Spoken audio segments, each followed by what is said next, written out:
Hello friends, मैं हूं Hanish Thakur.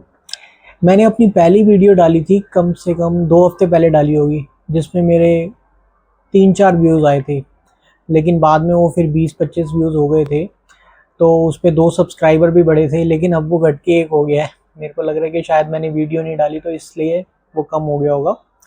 But कोई नहीं, मैंने तो वीडियो इसलिए डाली थी कि शायद कोई देखे, लेकिन उसको 8-10 जनों ने 20 जनों ने देखा है, तो मैं उसके लिए थैंक यू बोलता हूँ जिसने भी वीडियो देखी है। मैं सिर्फ वीडियो इसलिए बना रहा हूँ कि मैं आपको मोटिवेट कर सकूँ, अपने एक्सपीरियंस से बता सकूँ कि आपकी मेहनत कभी भी बेकार नहीं जाती। आप जो भी मेहनत कर रहे हो, किसी ना किसी टाइम पे आपको उसका फल ज़रूर मिलेगा। ऐसे ही मैं आपको एक एग्जांपल देता हूँ। जैसे मैं स्टार्टिंग में जब सीए में कर रहा था, तो उस टाइम पे मैं जॉब नहीं करता था, मैं सिर्फ पढ़ाई कर रहा था। लेकिन एक टाइम ऐसे आया जब थोड़ी सी कंडीशन ऐसी हो गई कि मेरे को जॉब ज़रूरी हो गया करना। तो उस टाइम पे जब मैं सीए के पास एज ए पेड असिस्टेंट गया था, तो उस टाइम पे वहाँ पे जो मेरी सैलरी थी वो बहुत ही कम थी। नॉमिनल सैलरी थी, 16,000 के आसपास थी उस टाइम पे। तो वहाँ पे जो और लोग थे उनकी काफ़ी सैलरी थी। लेकिन जब एक्सपीरियंस मैंने किया, जो मेरे पास एक्सपीरियंस था, एक्सपीरियंस के हिसाब से मेरी सैलरी कम से कम 50,000 होनी चाहिए थी। लेकिन क्योंकि मैंने जॉब नहीं की हुई थी, मैं सिर्फ पढ़ाई कर रहा था, तो उस टाइम पे उन्होंने मेरे को 16,000 के आसपास का दिया था पर मंथ। तो वहाँ पे मैंने जो एक्सपीरियंस किया, मतलब जो मेरे पास नॉलेज थी, मैंने उसको पूरा यूटिलाइज़ किया। वहाँ पे जितने बंदे थे, उससे उनके पास इतनी कोई नॉलेज नहीं थी। लेकिन जो मेरे पास नॉलेज थी, क्योंकि मेरे पास अभी मैं स्टार्टिंग ही कर रहा था, मेरी पहली जॉब ही थी वो, तो उन्होंने मेरे को 16,000 ऑफ़र करे थे। लेकिन वहाँ पे मैंने 6 महीने में ही पूरा काम, ऑफ़िस का काम अपने कंट्रोल में ले लिया था।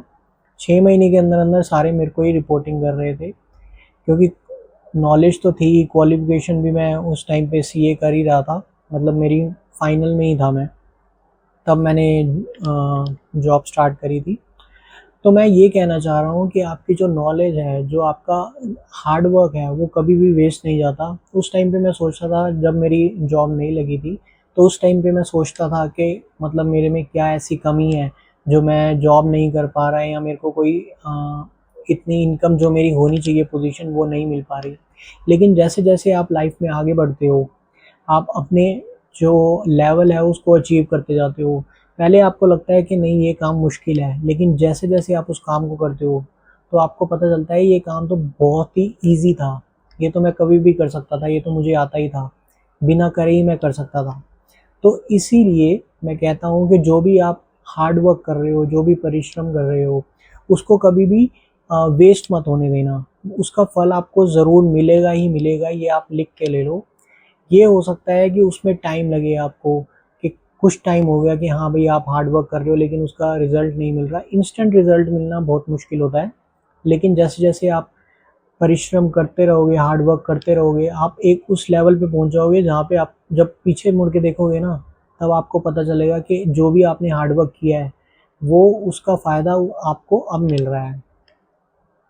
तो मैं यही आपको बताना चाह रहा हूँ कि हार्ड वर्क कभी भी नहीं छोड़ना है, अपने एफ़र्ट्स करते रहने हैं, और एफ़र्ट जो भी हैं, वो भी राइट डायरेक्शन में होने चाहिए। ये नहीं कि नेगेटिव डायरेक्शन में, अपने राइट डायरेक्शन में होने चाहिए। आपका थॉट पॉज़िटिव माइंड होना चाहिए। मतलब आपकी जो सोच है ना, वो सही होनी चाहिए। आपका जो इरादा है, वो भी सही होना चाहिए। ये नहीं कि आप किसी गलत इरादे से आगे काम कर रहे हो। आपका जो इरादा है, वो सही होना चाहिए, तभी आप उस पे अपना 100% एफ़र्ट डाल सकते हो। तो जैसे-जैसे आप अपनी एफ़र्ट डालोगे, आपको लगेगा कि हाँ, अब मेरा काम स्मूथ हो रहा है, अब मेरी लाइफ़ थोड़ी स्मूथ हो रही है। उसमें टाइम लग सकता है, लेकिन आपको अपने एफ़र्ट कभी कम नहीं करने हैं। आपको एफ़र्ट करते रहना है, और जैसे-जैसे आप देखोगे, जैसे-जैसे आप एफ़र्ट करते जाओगे, आपको लाइफ़ स्मूथ होती दिखती जाएगी। जितने भी आपने एफ़र्ट किए हैं, वो टफ़ टाइम भी आपको एक लेसन दे के जाता है कि हाँ, ऐसे करा था मैंने। उस टफ़ टाइम में कौन-कौन आपके साथ था और कौन-कौन साथ नहीं था। टफ़ टाइम भी आपको एक लेसन दे के जाता है कि कौन आपके साथ है और कौन आपके साथ नहीं है। जो टफ़ टाइम में आपके साथ होता है, उसका साथ कभी नहीं छोड़ना है। चाहे जो कुछ हो जाए, टफ़ टाइम में साथ देने वाले का साथ कभी नहीं छोड़ना है।